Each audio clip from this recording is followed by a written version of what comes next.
How was your flight? Our flight was good. It was bumpy the last 10 miles when we were coming down, but it was good over there. I'm going to turn my mic off so you guys can take that one. Make sure you're recording.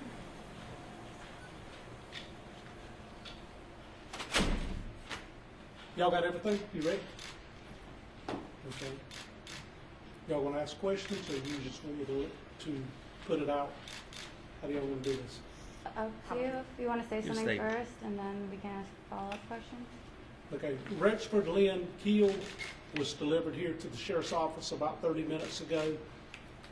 He was transported from Tucson, Arizona by private jet to Rocky Mount, and they're transported here for processing to go into the county jail. He will have an arraignment of a first appearance on Tuesday morning. What has been the conversation? He's going through booking right now. Is that correct? He's in interviews at this time, and then he will go before booking. That process will take 15-20 minutes. He was booked into the Tucson jail in Tucson, and then he was delivered to us, and he's brought back here. We'll process him into our county jail. All right. You said that he's going through the interviewing process right now. Have you been able to poke your head into that interview? What's being I have said? not. I've left that up to the detectives. Okay. Has Keel said anything at all about the allegations against him to you? He has not. He made no comments about any allegations or anything on the flight back. I flew with him, made no allegations to anything. What was his demeanor, Sheriff? Very When you first calm, saw him? very, just as an average person would be. Very quiet. I had a chance to go through the warrants, and it shows that there were numerous weapons that were seized from the home in Nashville. Do you think that any of those weapons were possibly tied to this alleged murder? I don't think the murder resulted from gunfire. Obviously, the pathologist has those reports, but I didn't see any, and neither has any of my detectives alluded to the fact that anything was related to gunfire. What about the swords or knives that were seized from the home? Obviously, something like that could be. That's all investigation now and running tests. It's still an open investigation, and we're in the process of trying to sort all that out at this time. So as of now, you're not able to say or confirm how Diana Keel died. That is exactly right. It's still open investigation, and all the reports back from the pathologists have not been obtained by us, and we're just really in the preliminary stages of it. Didn't you say earlier she was stabbed? She was. Okay.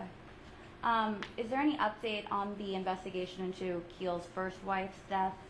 We have received the first reports that were given to the sheriff's office here back in 2006, I think it is. We've looked at those. I've been in communications with the pathologist at that time, and that's about as far as we've got. What we're trying to do is finish up one investigation before we embark on another. Have you been in touch with Arizona officials about exactly the details of how everything unfolded when he was apprehended? How did that go? I have. I've watched the video of the Arizona State Troopers. Remarkable job what these guys did from the time they got the tip. 18 minutes later, one of the sergeants on patrol, highway patrol, intercepted him and began following him. At that time, he called in a few more units, and they did a lane block or a lane closure, and a vehicle stop was conducted. And at that time, he was taken out and arrested and taken into Tucson. Talk about what exactly goes into the interviewing process that he is, as you just mentioned, that's happening right now. What exactly are they asking? What are they looking for? What are they sort of trying to get to the bottom of at this point? Obviously, that's interview techniques that each detective have strengths and weaknesses on. Our investigators in this matter are obviously trying to get to the bottom of what happened. Where do you think Diana was killed? Do you think she was killed in her home or somewhere else, in a vehicle? That's still under investigation at this time. Was there a key piece of evidence in the investigation that made you decide that Lynn Keel was the one that killed Diana? There is a key piece of evidence that I do not want to elaborate on at this time. Do you think he got help to escape or allegedly commit these crimes? I do not. I think he was a lone occupant. You flew to Tucson, Arizona yourself. Why was it important for you to bring Lynn Keel back to Nash County personally? Because at the end of the day, the sheriff's office is responsible for bringing this man back to justice. The people of Nash County have put me in a position to take care of the safety of the people of Nash County, and that's what I do. What are you feeling right now? I feel like we've got a lot of work ahead of us. We have got a killer off the streets, which is a good thing, but we've still got a lot of investigations to go into this. Do you feel relieved now that Keel is back in Nash County in your custody? I feel relieved when the Arizona Highway Patrol told us that he was in custody, because at that time I knew that any carnage wouldn't happen out west or wherever he was going to. What a remarkable job. I want to add again what they did. 18 minutes, and a whole team of Arizona troopers put their life at risk on a Sunday morning when most people are going to church and doing whatever to take a killer off the streets. I just want to commend Arizona. Have you spoken to Diana Keel's family in the last 24 hours? I have not. Are you confident that your case is a strong one when you go forward in court? I'm very confident. How soon would a grand jury be convening, and would you like to get the case to the grand jury as soon as possible, or do you want to be deliberative and make sure you have every I dotted, every T crossed before you do it?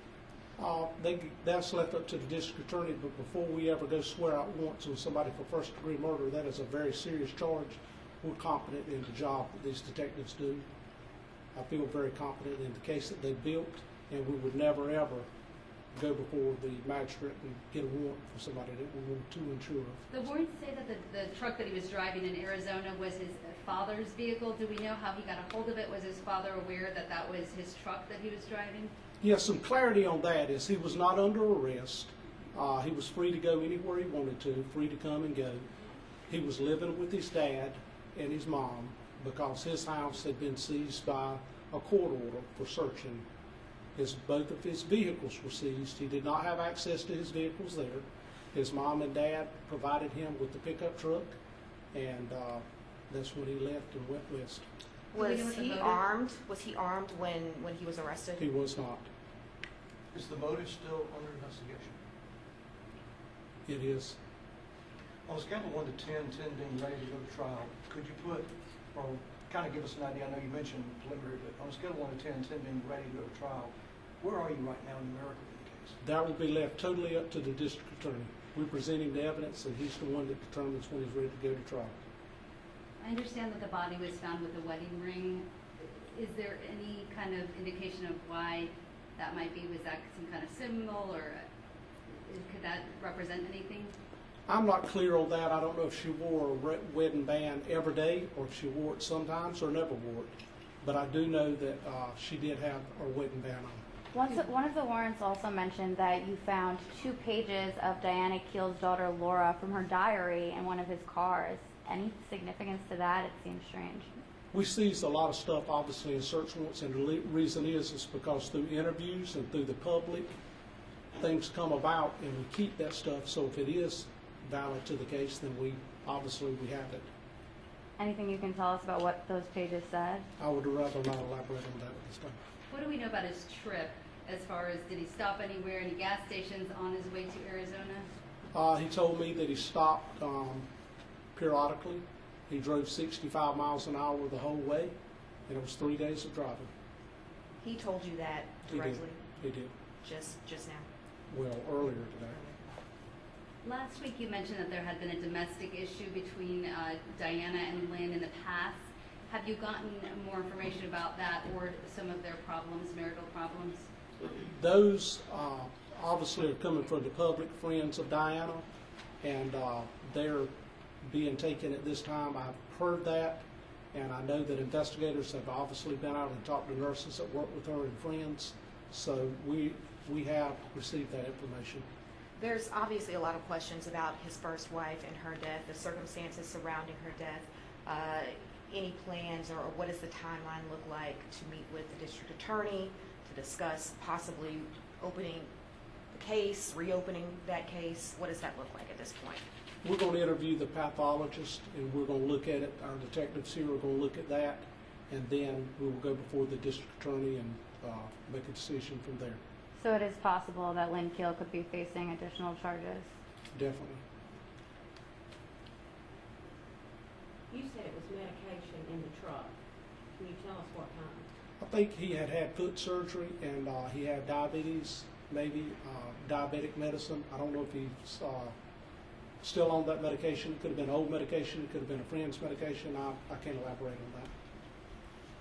Could have been family. Go ahead. Did someone see him drop Diana's body off? They did not. Or if they did, I don't know it. And if you have that information, I wish somebody would come forward. So the entire time you were on the flight, Lynn Keel didn't say a word to you? Well, he talked about the trip and things of that nature, nothing about the case. Did you know him before this case? I did. Can you talk a little bit about that? He worked in a gun store here. He was a machinist. He was a gunsmith, and I knew him through that. Is it surprising to hear these allegations? Sure it is. Anytime you have a citizen that commits first-degree murder, it's very surprising. And especially as quiet as he was, I never knew it. I didn't know him in depth as far as the first wife or anything of that nature, but I did know him. I didn't know his family background. Do you find his behavior strange at all? Just the lack of emotion? I would be probably a little bit more surprised knowing that this has come about and what he's been through. But then obviously he's drove for 3 straight days, 20 hours a day. I guess you could have that type of experience about yourself then. But he's a very calm state person. What did he say the end game was for him? Where was he trying to end up? What was the plan beyond just driving? He was going further west. And then what? I didn't get into all that. How are his kids doing right now? His kids, one of the kids is obviously in college down that we talked about earlier, University of North Carolina, Wilmington. One kid is staying with the mother and father, but obviously they're shaking. I mean, you got to look, these kids had a mother one day, now the mother's gone. They had a father in the home one day, and now the father's being incarcerated in Nash County Jail. It's heartbreaking. What can we or the community do to help you out? If you know something significant about this case, reach out to us and tell us. We solve cases every day through the help of the media, and I want to thank y'all for covering this case. The media attention on this case is what brought closure to it. And obviously it's up to the DA, but do you think that this will be a death penalty case? You'll have to speak to him. It's a first-degree murder charge. Obviously, that's left up to our district attorney. Y'all good? Thank you. Thank you. Thank you.